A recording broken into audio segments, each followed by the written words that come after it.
Hey, honey, Yes, Barry? let's get out of here. Where are we going? Where do we always go?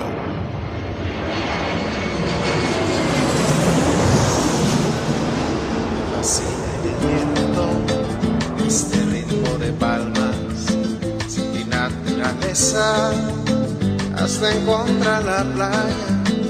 Por eso grito al mundo, yo soy de Puerto Vallarta. Samba de Puerto Vallarta, noche de arrullo en el mar. Samba de Puerto Vallarta, noche de amor junto al mar. Hello, fellow travelers, and welcome to this episode of the Puerto Vallarta Travel Show. I am your host, Barry Kessler, and I'm just so happy to be introducing you to my favorite vacation destination. Hey, maybe it's even yours, and that's Puerto Vallarta, Mexico. That music you're listening to is performed by Alberto Perez. Now, Alberto is the owner of the Lapa Lapa group of restaurants here in Puerto Vallarta. Those are the Lapa Lapa, the El Dorado Beach Club, and at night for dinner, the El Dorado transforms into the ever-so-romantic Vista Grill with those dramatic views of the Los Muertos Pier all lit up at night in beautiful colors. And of course, at Lapa Lapa, you can enjoy that same view of the Los Muertos Pier all day long for breakfast, lunch, or dinner, seated with your toes in the sand right at the water's edge. It's so romantic. It's so Puerto Vallarta, my friends.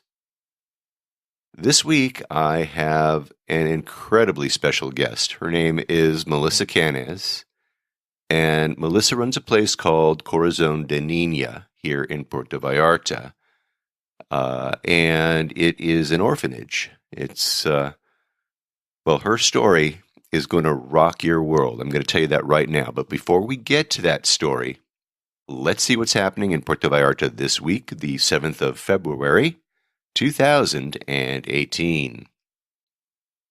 Well, it's time. Carnival PV is returning to Puerto Vallarta, and I will read from their Facebook page. It says, Carnival PV celebrates PV's 100th birthday.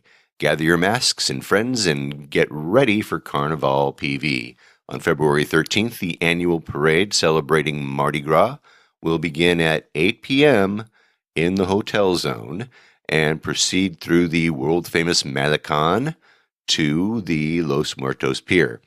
Incredible floats, colorful costumes, towering stilt walkers, street performers, and dancers are all part of the festivities in Puerto Vallarta. And of course, get your hands ready to catch some of those beads. They also have a place where you can register online if you're a business or an organization, schools, individuals who wish to take part in this year's family-friendly parade can register online and have the information and the links right there, you guys, in my show notes. So I also have a video from last year's celebration, and that way you can kind of get a feel for what Carnival PV is all about. If you're in town, don't miss it. Really, get there. Now, again, that's going to be the 13th of February. There is a fair, a art fair, artisanal fair. I don't know how you pronounce that. Artisanal fair. Anyway, if you're in town and you haven't had enough shopping, you don't want to miss the artisanal fair. It features traditional rugs and clothing and mole and ice cream and pottery and brass and jewelry and baskets and a whole lot more.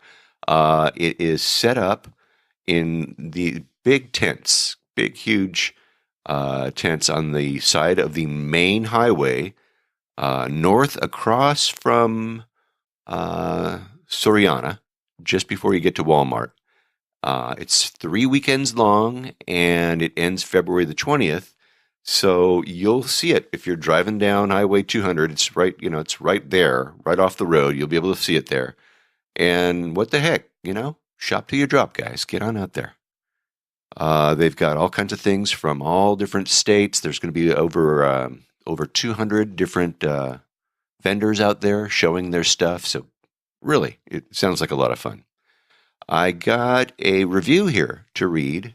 I know I told you guys every week, as you know, I ask you guys to reach out to me and let me know if you take one of JR's tours through VallartaInfo.com, and I encourage you all to check out his site and reserve a tour right through him, right? Okay, so anyway, Sean wrote a review that he has allowed me to share with you guys, and here it is.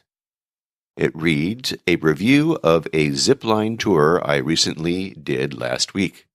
First of all, I want to say that I booked through VallartaInfo.com, a site run by an expat that I know a lot here know personally. The prices were by far the best I had seen anywhere. My payment went through online seamlessly, and it was nice to get a quick personal response to all of my questions. Now, I did the Canopy River tour way up high in the mountain above the Rio Quale. I enjoyed the zip lines just as much as I did the lines at El Eden, which is up at the old Predator set, I should say, which I did years previous. The views from the huge Palapa restaurant were incredible. Amazing views of the Quale and the massive Rio suspension bridge from zip lines. At certain points, you can even see the ocean. The guides, of course, were incredible. Now, the part that made the zipline tour extra special for me, I have never rode on an animal of any sort in my life. And upon learning that I would be riding a mule back up the steep mountain at the end of the tour, well, I was a little scared, especially the trail so steep and high up. For me, being 6'1" and 230 pounds, I feared for the poor mule. Was I ever in for a treat? What a marvelous, smart, and incredibly powerful animal. I can't say enough about the mule, but wow. The mule ride may have been as equally thrilling for me as the zip lines. Anyways, I would give this tour a 9 out of 10. Only reason not 10 out of 10 is the price for all the photos they took was, in my opinion, very pricey. As this seems to be the case with most tours, why don't they just drop the price 20 to 30%? And I bet they'll sell double. Anyways, hey, I agree with you there. I got to tell you what, Sean. To summarize, Canopy River Tour was incredible, and booking it online through Vallarta Info was my best bang for the buck. And thanks a ton to JR for all the help with questions. All right, well, very cool. Well, thank you, Sean. That's a great review. And I just love that place. Canopy River, that large palapa you're talking about, that's where me and JR went and had brunch, and they have a brunch there on Saturdays and Sundays, and you guys just got to go and check that out. It's a beautiful view, and it's a real Mexican experience. So if you can get up there for that alone, you should go do that. But anyway, thank you, Sean. Great review. Once again, just love that place. Okay, now last week I promised another Sean that I would get to the story about my crazy flight from Puerto Vallarta to Tijuana. Back in 1985 this happened. So I coaxed my wife Debbie to come on with me and to recall the experience together with me. So without further ado, here is that story with my wife Debbie. Debbie, thank you for coming on the show with me. Sure, Barry. All right. So I've been telling all the listeners that I wanted to tell them a little bit about this trip that we took to Puerto Vallarta? Paradise. Yeah. Can you recall it with me, please? When was it? It was what year? 1985. 1985. Long time ago. Yep. It was January of 1985. We didn't have any credit cards. Oh yeah, that's right. That was one of our problems that we had on that trip. Okay, so we wanted to cheap out, you guys, and we decided that we were going to go ahead and drive down to Tijuana, and No, dear. no? Okay, go We ahead. could only drive to San Diego. You didn't want to drive to Tijuana with your car. Well, we had the Corvette. Yeah. So we left that in San Diego at the train station, took the red line down to the border, crossed the border, and then took a taxi to the Tijuana airport. Right? Mm-hmm. And you liked the airport, didn't you? Well, I've never seen them pushing tequila carts in an airport before. Those were the days, actually, when you could get on an airplane and smoke cigarettes.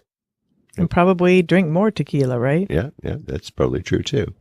Did we have tequila? I think we did. I'm pretty sure we did.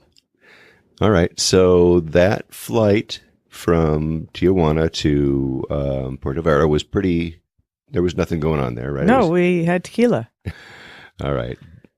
But then we did a little change of our itinerary, and we decided that we would stay an extra day because we were being assured by the people over at Los Arcos that we could stay another night, and we changed our ticket for an extra day, and They told us all week not to worry. They'd handle it on the last day. And then the last day came, and what a surprise. There was no room for us. there was no room for us at Los Arcos. And we looked around, and we were pretty upset, trying to figure out what we were going to do, where we were going to stay for the last night. And somebody in the lobby came up to us. Saw us that we were a little bit agitated. Yeah. And so they suggested that we go down the street, up Ampas to a place called Casa Corazon, and that we would be welcomed for a night there, right? So we walked up the street and checked that out, and they said yes. And they saved us. Yeah. That was wonderful. In hindsight, we shouldn't have done that. Well, we were being assured that we were going to be able to spend that extra night, but yeah, we were really on a shoestring, you guys. We had like $20 when we were all done to our name, right? We were like, Yeah. So down the to next nothing. day we went to the airport. But Casa Corazon was very wonderful. It's gone now, right? No, it's still there. Actually, the owner just passed away. So yeah, that very nice man just passed away recently, I read. But it's still there, but I think they're changing it to condos or something like that. Yeah, that was a nice place. So go ahead. The next day we get to the airport and we have one $20 American Express traveler's check. No pesos, no cash, no nothing except for this one traveler's check. And then our flight's delayed an hour. And then an hour later it's delayed another hour. And then another hour.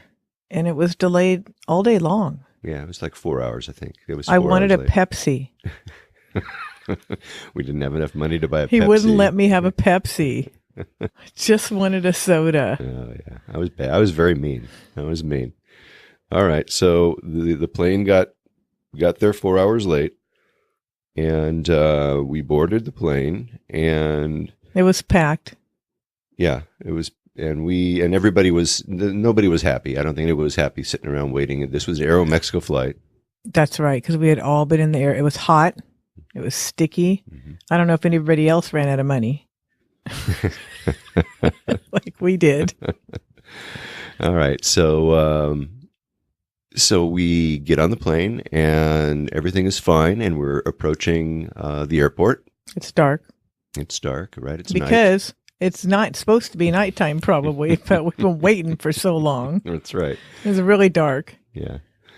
And we made an approach to land, and all of a sudden the plane decides no and pulls up really fast, and all the carts come rolling down the aisles, and You can hear all the metal clinking in the kitchen, Yeah. the galley. yeah. So it was an aborted. It was an aborted landing, and the stewardesses and flight attendants were looking at each other, and they were trying to figure out what happened. And Barry could understand what they were all saying because he was one of the few people on the plane that spoke Spanish. Most of us were pretty white. No, there were nationals on board. But anyway, yeah. So we went around and we flew around. It was very calm.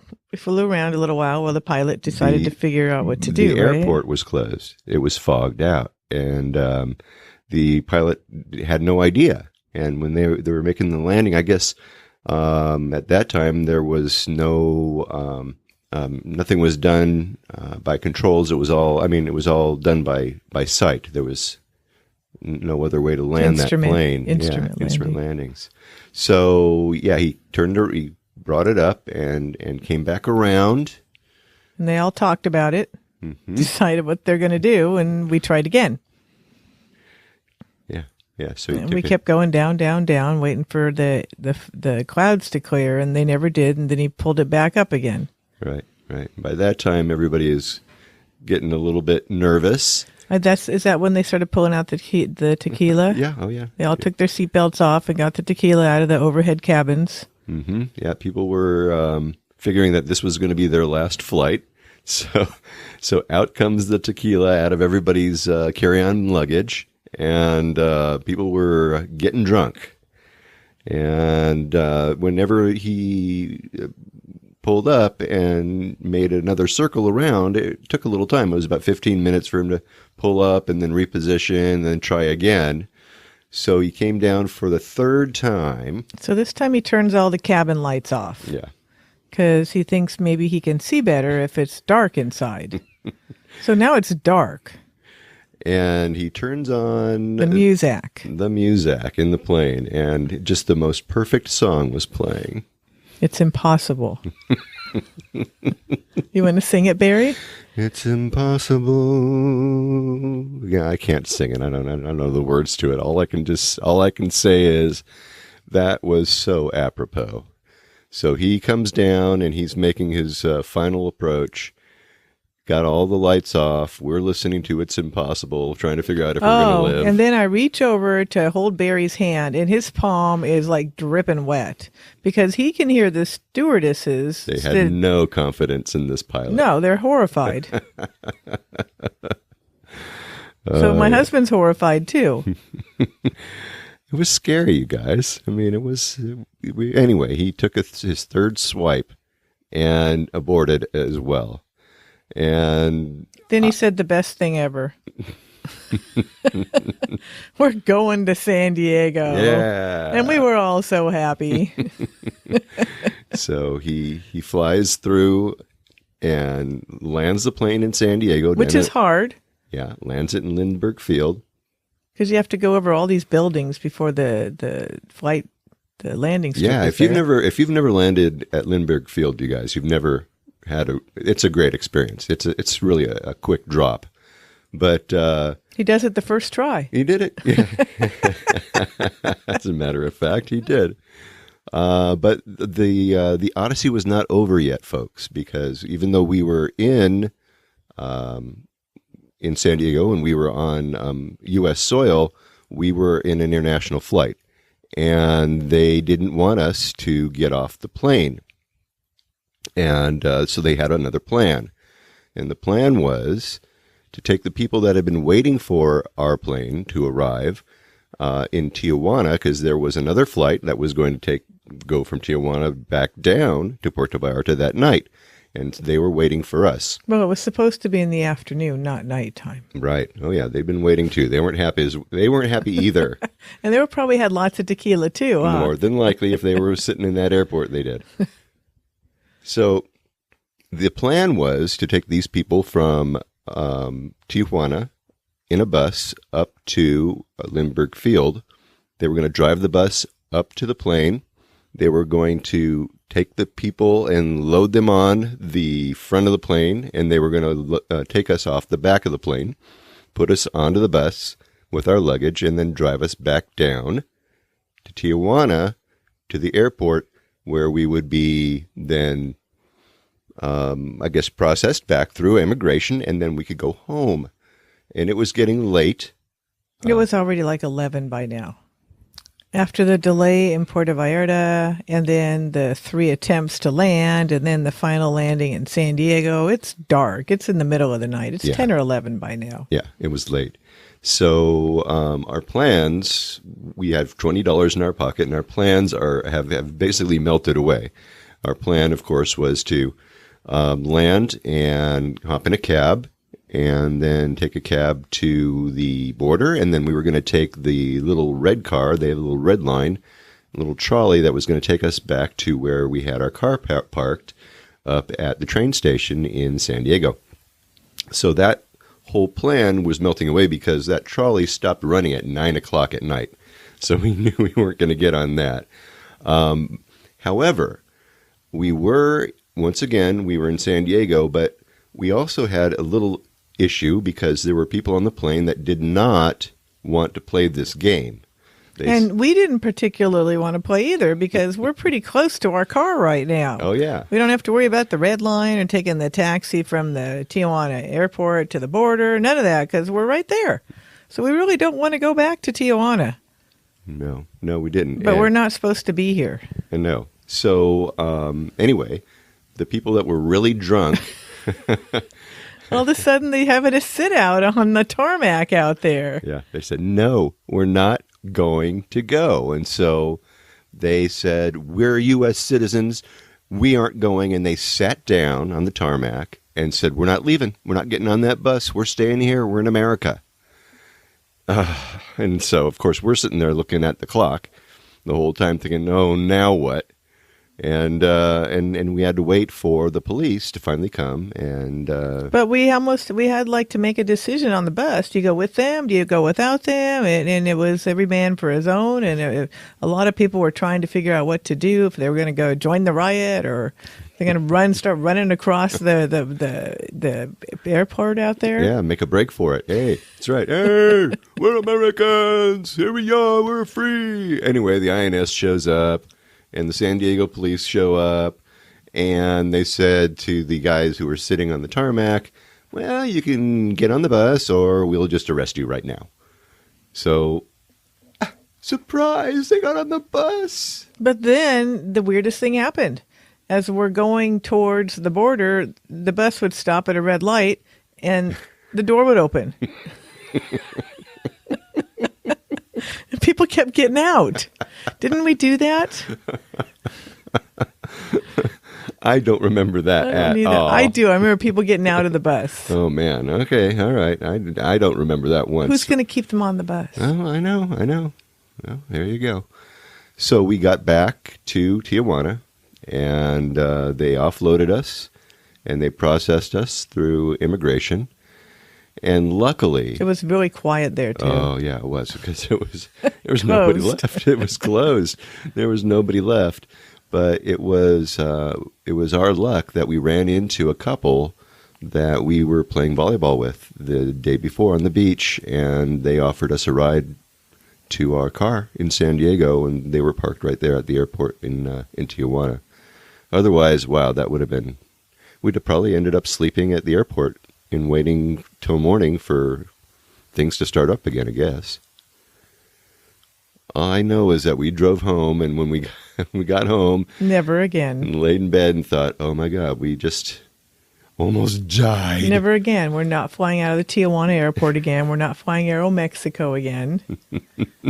Mexicana, yes. No, Mexicana is not around anymore. They left? Yeah, they're not in the world anymore. Is Aeromexico? Aeromexico is still around. All right. Well, we're still not going to fly them. Volaris is the one that I'm going to talk to Sharon about. Sharon, my friend, is going to tell us about her experience flying out of Tijuana, and she flies out using Volaris. So I'll talk to her in a week or two and see what she does and how she works that out.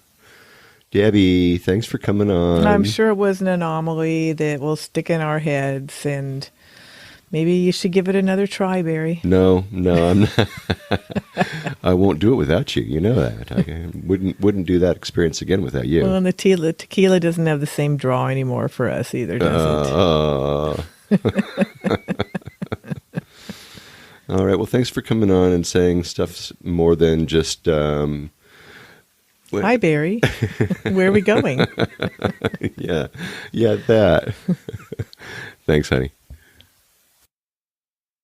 Okay. Now, wasn't that fun to hear more than, where are we going? You know, Debbie doesn't listen to the show. And I wonder if she's going to listen to this one, now that she's in it. We'll see. I'll let you know. Anyway, let's get on with the show, shall we? Yes, please. Okay, in the first episode of the Puerto Vallarta Travel Show, I promised all of you that I would introduce you to Puerto Vallarta charities. Now, I can't say that I've done a real good job at that. I've introduced you to some people who do work for charities, and that. But I haven't really featured any specific charities on the show per se. And there are so many. There's so many deserving charities here in Puerto Vallarta. I got to tell you. But I did a lot of research in choosing a charity that not only was deserving of your attention, but you guys know me. I just love a good story. And the story you're about to hear is, well, it's going to blow your mind. I don't want to say too much here because I want to let Melissa tell you her story. But the work that she does will absolutely amaze you. I took a cab to Corazón de Niña. And whenever I take a cab, I always chat up the taxi driver. I usually tell them what I do, and they usually ask me because I'm traveling alone, and they usually want to know if I want to find some girl. It's like, no, I'm working, you guys. And when I tell them what I do, most of them really, they don't have any idea what a podcast is, and it's not unusual. I think half of the people north of the border that I talk with and ask them if they know what a podcast is really aren't familiar with what they are either. But anyway, I usually spend a little time explaining to them what I do and what a podcast is. I tell them it's radio by the internet, and it's on demand and all this other stuff. And I was explaining to the driver a little bit about this place that we were driving to. And I was telling him about what Melissa did there. And I told him it was a Casa de Hogar, which is it's an orphanage. And when we drove up in front of this building, it took him a little while to find it, but it's a beautiful pink-colored building with wrought iron bars on the windows and doors. And I could kind of hear him softly whistling under his breath. He looked out the door and he said to the man out front, said, Casa de Hogar? And the man said, Sí. And guy shook his head and he said, Bonita.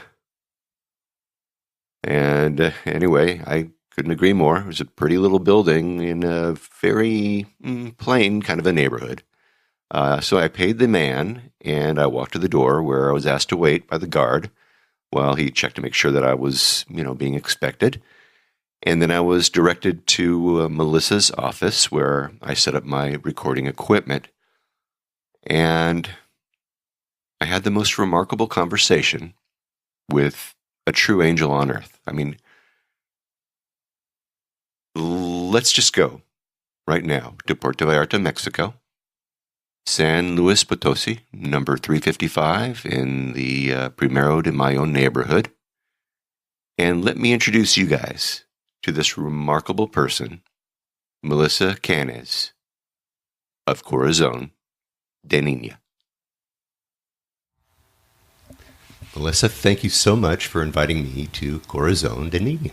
Oh, thank you so much, Barry, for coming. Tell us a little bit about yourself and where you're from and what was your path to Puerto Vallarta?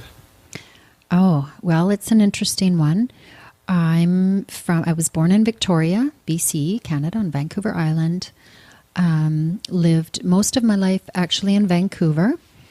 And how did I end up in Vallarta doing this? Uh-huh. Yeah. Well, I actually lived in Mexico City with my parents when I was 7.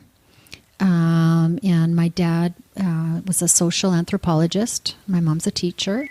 And we lived in Mexico City, and they were very much about having me have the cultural experience, not putting me in an English-speaking private school like most foreigners do.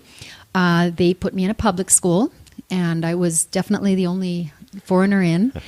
And they also took me to a local orphanage. Oh. And this was in 1974. So it was very large orphanage, very sad place. And they say that after that day, I said, one day I'm going to have an orphanage, but mine's going to be a nice one. Ah. So you could say that's where it all started. Mm-hmm. My love for Mexico and the whole notion of wanting to help children less fortunate, so on. Mm-hmm. So my life is I've lived in, after that I lived in Spain, came back to Mexico with my family at the time, with my 3 kids and their dad in 98, lived here for a year. I was a teacher at that time. I taught languages, so for 15 years. Was here for a year in Vallarta teaching. Loved it, and what's not to love? Yeah. And so then ended up coming back to Vallarta in 2011 after 8 years in real estate. And switched to real estate after teaching because I needed more free time for my teenage children. Right. And I loved real estate. It was awesome. But all of a sudden, the kids moved out and I was on my own. And I thought, I need to go back to Mexico. And I couldn't get it out of my thoughts, out of my dreams, out of my system. And finally, I talked to my mom. Her name is Sandra Nickel. And I said, I just think I have to go to Mexico. Can't believe it. You know, like people say, I have everything. I've got a great business in real estate. Obviously, my kids, grandchild, beautiful home. But there was something more that I needed to do. And she was very supportive. And she said, well, you know what? I'll get the house and you turn it into something beautiful, because one of my pastimes is kind of decorating and buying and reselling properties at the time. So we did it. To make a long story short, we went online and just huge leap of faith, especially as a realtor, to agree to buy something sight unseen. Obviously, I had some contacts down here, but it was just so impulsive. We saw it and we thought, that's the house. Yeah. So in January of 2011, come down, and the first night we spent in the house, I cried. I said, I don't want to live here. What am I doing here? Why are we in this neighborhood? And anyway, we stuck it out, and I started doing real estate here. In fact, I opened my own brokerage. Oh, neat. So opened the brokerage and started getting listings. And that was all going great, but there was still something missing. You know, there's got to be something more.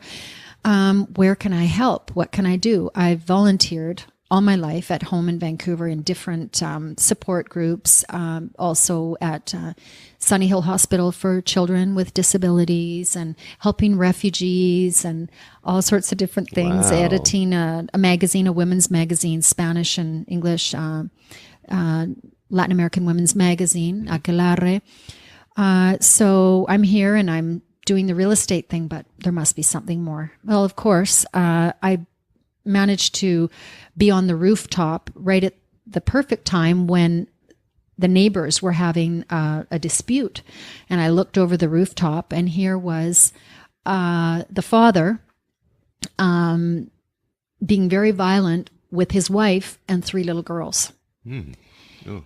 So I just kind of yelled out, like, stop, in Spanish. Luckily, I am bilingual, so I said, you've got to stop, and I'm phoning the police, and etc. This all came. It was a big experience for me, an eye opener, because the police came and the wife told them nothing was wrong, and it ended there. And so I went. The neighbors, there were several of us, were out because of this incident, and I said, "Where can I go and get information on how to help at least the little girls? If the mom wants to live like this, that's one thing, but the little girls, it's not fair." So on.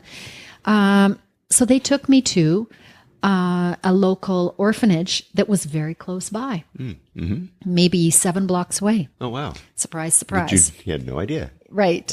So my neighbor and I went, knocked on the door, and this woman opened up this big door, and here were all these little girls, the 13 girls, standing there. And I always say, that was it. It was... I walked through the door, and next thing I know, I was volunteering there. I said, okay, well, I can come in the afternoons, maybe 3 days a week for an hour. Well, that turned into every day for 3 to 4 hours, then the weekends. And what I found out was that this place was not functioning as it should have been. Everything from funds being spent not on what they were intended to be spent. Right. And donations such as computers, school supplies, clothing, the kids didn't get it. They didn't receive these things. Wow. So I was seeing all this, but thinking, I'm going to have to be careful, tread lightly, or they won't want me here anymore. So I was there for several months, and finally I went to government officials and alerted them to things that were going on that were even worse than that, like girls coming in that had been, let's say, victims of sexual abuse, sexual assault, or even trafficking, human trafficking, and they weren't taken to a doctor. They were left sitting there for the weekend in the same clothes that they had arrived in. Oh, boy. So that was too much. I started alerting the authorities to this, but their response was, well, there's nowhere else for them to go. Yeah. All the other places in town are for 12 years and under. Basically, nobody wants these girls. Interesting. So this place was mainly for teens, 12 and up.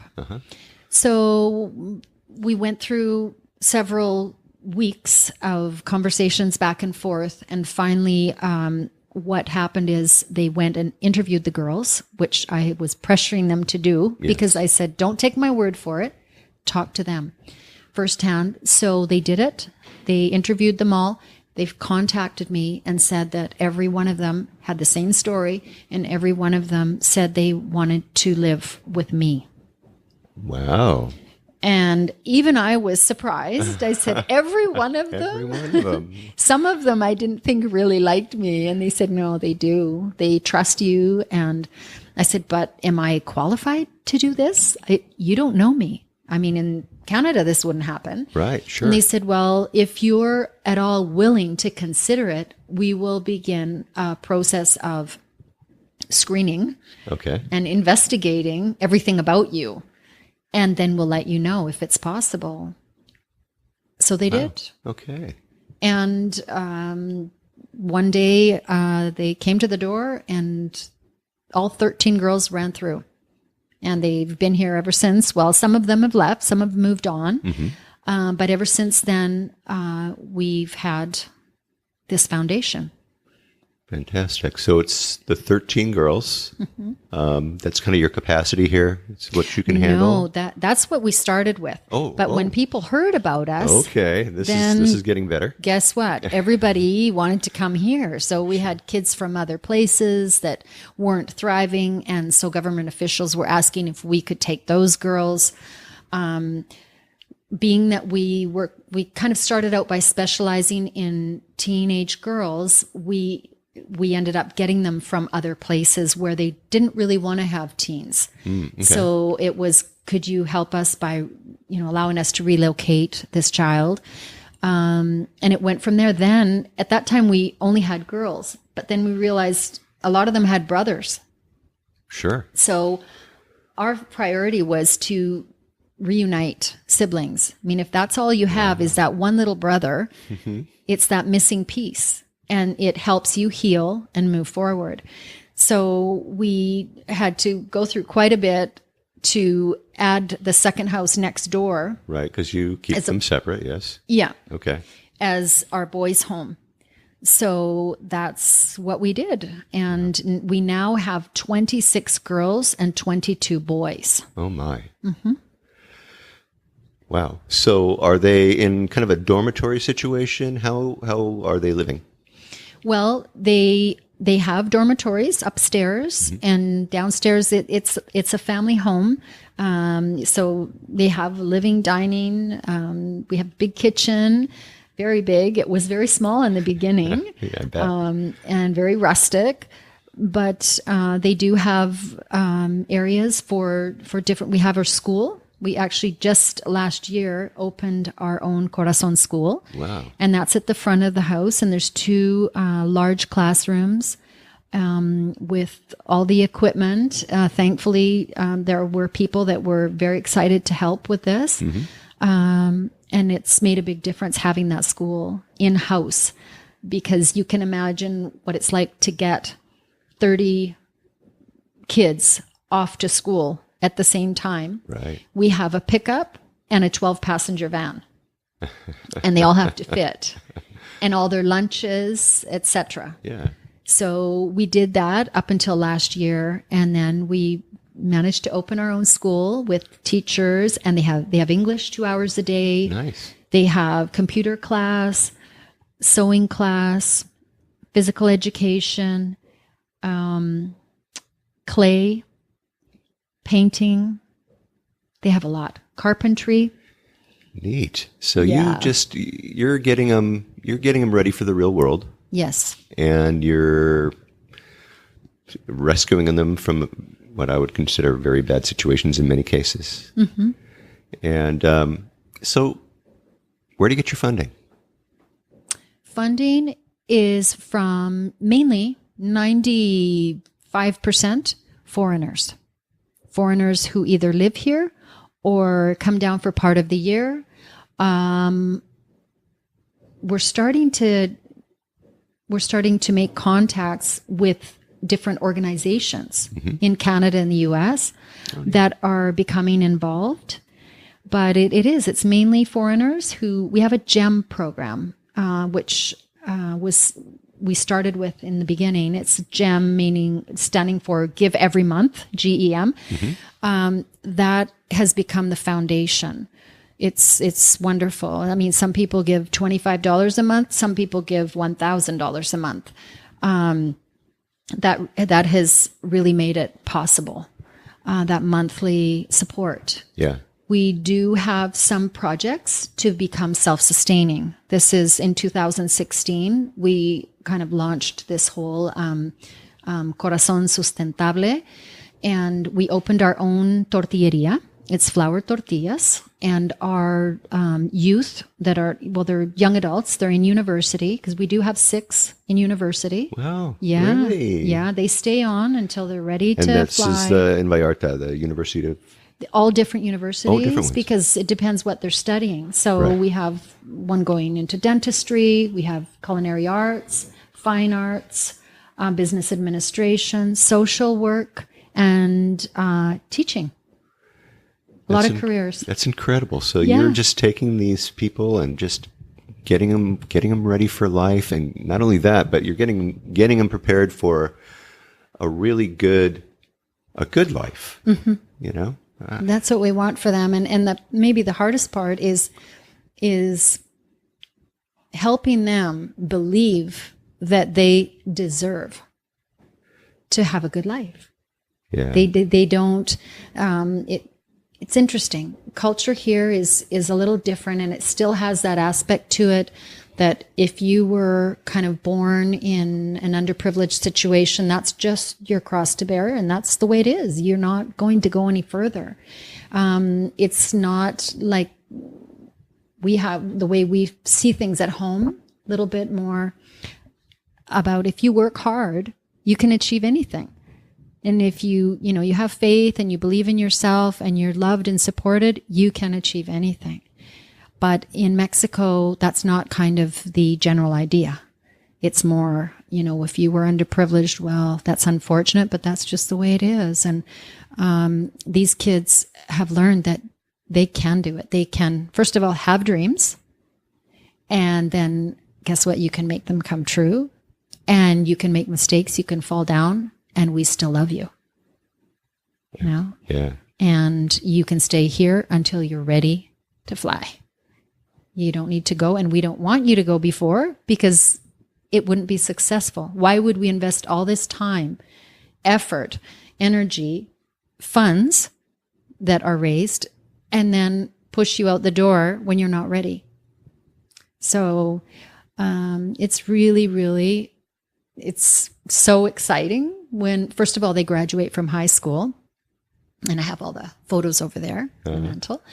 And then to see them going to university, I just have to breathe deeply to hold back my tears of joy. Sure. And you should be just so proud. Some of these people, some of these boys and girls that come, maybe some of them might have been damaged psychologically. Thank you. Do you have Yes. people to help with that? Yeah, we do. We have had over the years several different therapists. We have one now that if we need her, we call her. Okay. It used to be that she was here 3 days a week when, in the beginning when things were intense and there was just so much to heal and get over. But now we're pretty stable. We don't have to call her too often unless there's some kind of a trauma that, kind of like a death in someone's family, that, something that's just over the top. But other than that, we're good. And we do have her if we need her. Good. Yeah. How do the kids all get along? Amazingly well. When people come here with their kids, because on Tuesdays at 10 a.m. we have a humanitarian tour and brunch. So we've had up to 75 people here, and sometimes they bring their kids along, and that's great.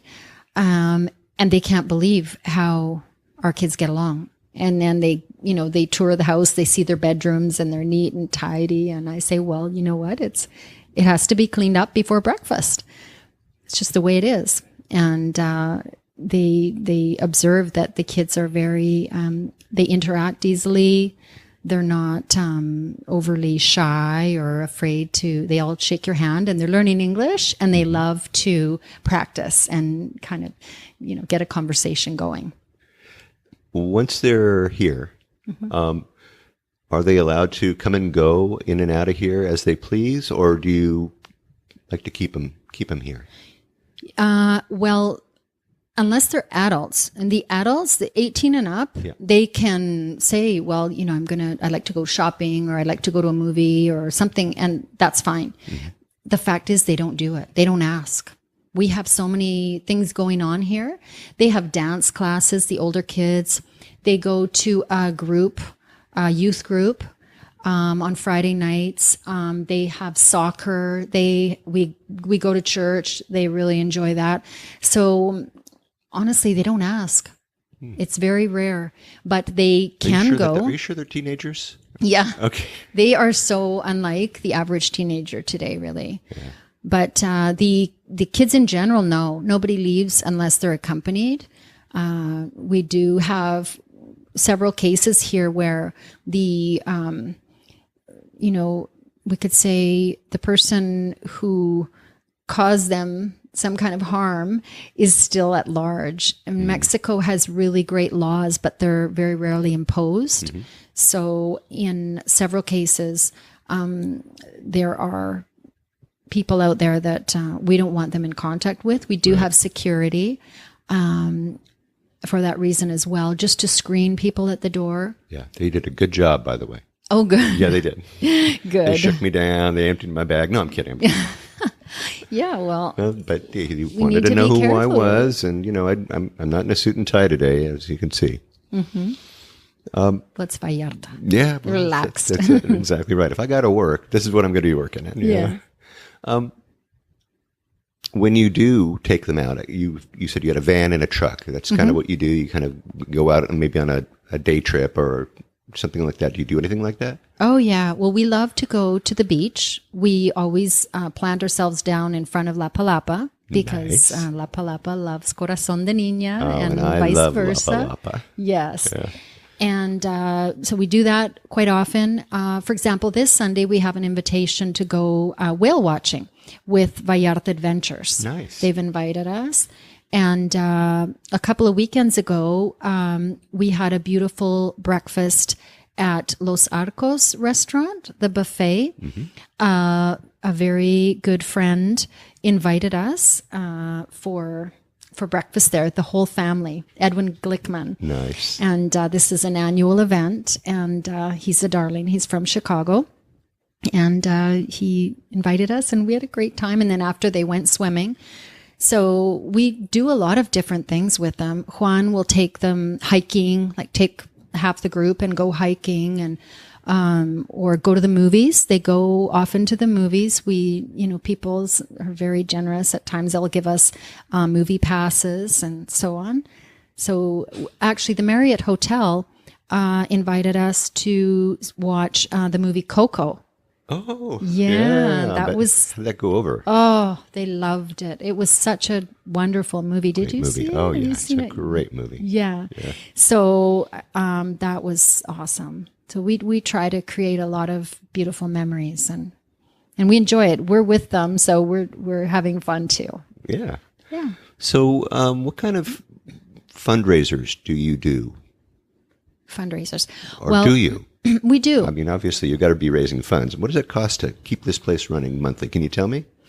Monthly, well, it's about 10,000 US. Mm-hmm. Yeah. Yeah. So that's you need to keep that going to keep you going. Mm-hmm. 'Cause it's not pocket change, lady. No, it's not. Well, in what we call high season, which is, let's say, from January to April, is when we mainly have events. Well, we start in December. So we have, as I mentioned, the humanitarian tour and brunch at the house every Tuesday morning, Okay. 10 a.m. And how do you do that? You go online and make a reservation to do Yeah, that? you can just RSVP by email. Okay. We're not big on Facebook. We need somebody to handle that for us. Actually, I try to get on there every day, but email I do, and there's always the phone. So we do that every Tuesday at 10 a.m., the humanitarian tour and breakfast. Excellent. And then we have first Friday of every month is a breakfast at the Marriott Hotel, also at 10 a.m. And that's just a really nice breakfast by the water and outside. Mm-hmm. And then right now in January, let's say on the 27th, we have a chef, Mavi Graf, and we are having cooking classes every month. Oh, how cool. I interviewed Mavi. Did you? I Yeah, did, yeah. she's love Mavi. She's so sweet, and she Yes. just loves what she does. She's so genuine, so authentic, and she's always been very supportive of us from day Oh, how one. nice. Yeah, Yeah. excellent. So that's on the 27th. Then on February 14th, we have our 5th annual gala at the Marriott Hotel. It's a gala and quinceañera. So we celebrate all our girls' quinceañeras. This year we have 5. Oh, wow. So it's a lot of fun. It's just very, very heartwarming, unforgettable experience. So obviously there are people who want to come every year and they're asking about it months before. It's fun and it's beautiful. So there will be dancing, a beautiful dinner, games, silent auction with amazing items that we've collected so far. And that's February 14th. And then in March, we have an artist. It's an artist, an art show with local artists that are being paired up with our children who are artistic. Uh-huh. And it's a project that's going to be wonderful. And I can't give you all the details right now, but that will be posted on our Facebook. Okay. And then And what month is that? This could be April? March. I think it's March 11th. Okay. But it's to do with art. And then I think it's March 18th. We have our annual Dancing Under the Stars at Casa Karma. Mm-hmm. And that's with Georgia Darashori. She puts that on every year for us. Oh, how wonderful. Yeah. So those are our main events. Fundraisers and whatnot. To come. When people come to Puerto Vallarta, a lot of them say, where do I go? What do I bring? What do you need? What do you want? What do you need here? Money? Yeah. Yeah. Of course, we can always use financial support. It depends on the time of year. So if somebody's coming down, I just suggest that they get in touch with us, because if it's back to school time, maybe we need notebooks or pencils or school supplies, or maybe it's uniforms. Our uniforms actually came from the United States from a very kind supporter, Dana Miller. She went online and got our kids all French toast, beautiful school uniforms, and brought them down with her two friends. So, I mean, that was over the top, generous, but it could be right down to, like, right now I need raffle tickets for our events. And it could be just, I have a whole list of things, but it depends. As I say, if people contact us, it's best. Okay. So that they're not bringing something maybe somebody just brought down last month. Right. Okay. Yeah. Well, I'll have the link to contact in the show notes for this episode of the Puerto Vallarta show. So make sure you check that out after you listen to the podcast, and it's at PuertoVallartaTravelShow.com. Where do you see this place, yourself, 10 years from now? 10 years from now, well, we will have grown. We will have a very large population. We will have built our transitional housing, which we are just about to begin construction on, which we're raising money for. And that will house our university students. It's their dorm style units. And we will have expanded. However that needs to happen, it will happen.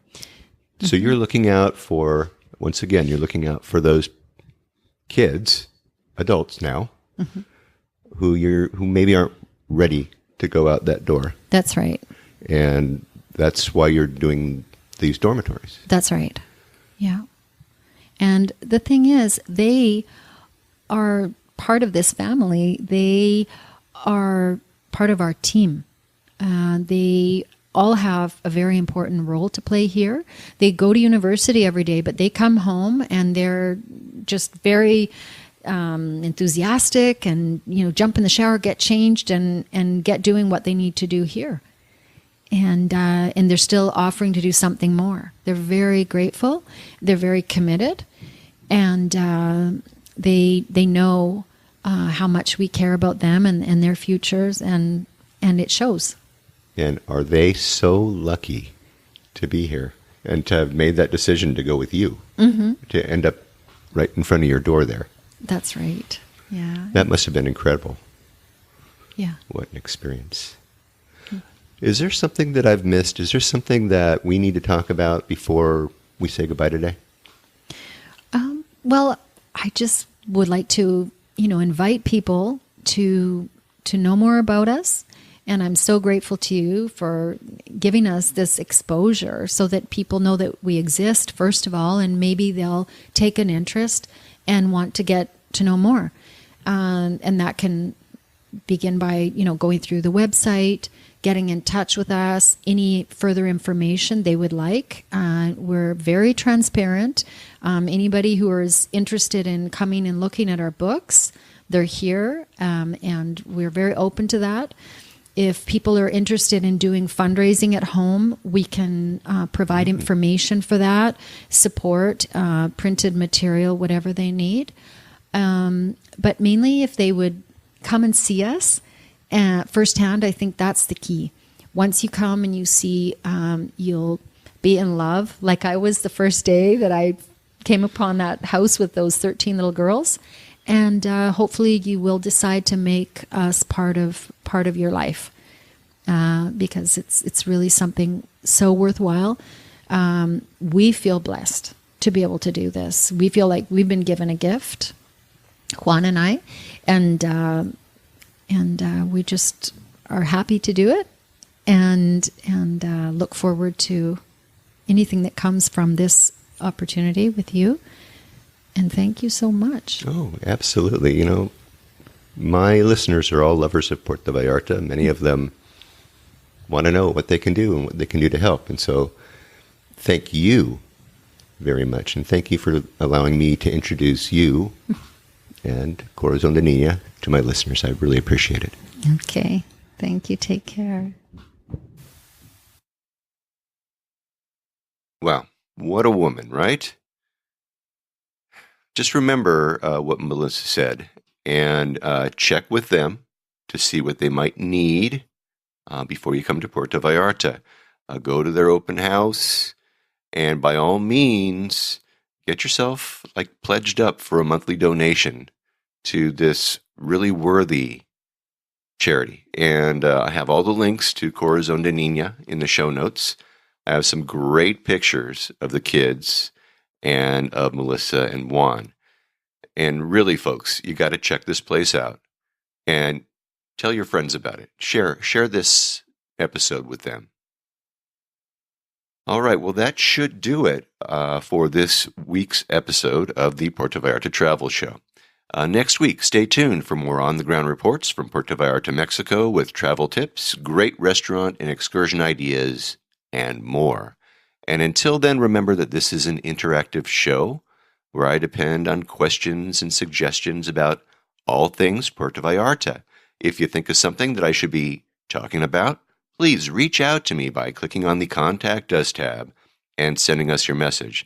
And remember, if you're considering booking any type of tour while you're in Puerto Vallarta, you must go to vallartainfo.com, that's JR's website, and reserve your tour through him right from his website. Remember, it's a value-for-value proposition, my friends. JR's experience and on-the-ground knowledge of everything Puerto Vallarta in exchange for your making a purchase of a tour that you do anyway. You're just doing it through him as a way of saying, thank you. Thanks, JR, for being our guide. It costs no more than if you're going to be using someone else. So just do it, really. And when you do take one of those tours, email me about your experiences, like Sean did. Maybe you can come on board and share with others what you liked or didn't like about the tour. Again, contact me by clicking on the Contact Us tab and sending off a message. And don't forget, he's got his maps, he's got his DIY tours on his website as well. He's got links to all kinds of stuff there, so go check it out, vallartainfo.com. And once again, if you like this podcast, please take the time and subscribe and give me a good review on iTunes if you would. That way we can get the word out to more and more people about the magic of this place, Puerto Vallarta, Mexico. And remember, I've made it easy for you guys to do just that with each episode that I create. And if you haven't been to my website, you really need to go check it out. I have links to places that we talk about. I have interesting pictures. I have this really great webcam page. I've got all kinds of things for you to see. So if you haven't been to my website yet, check it out. Really, you're doing yourself a disservice if you haven't been there, okay? All right. So thanks again very, very much to Melissa Canez of Corazón de Niña. I've got, once again, the links to everything that we talked about. And make sure that you get to her website, check it out, and visit them next time that you are in Puerto Vallarta. And I want to thank all of you for listening all the way through this episode of the Puerto Vallarta Travel Show. This is Barry Kessler signing off with a wish for all of you to slow down, be kind, and live the Vallarta lifestyle. Nos vemos, amigos. Samba de Puerto Vallarta, noche de arrullo en el mar. Samba de Puerto Vallarta.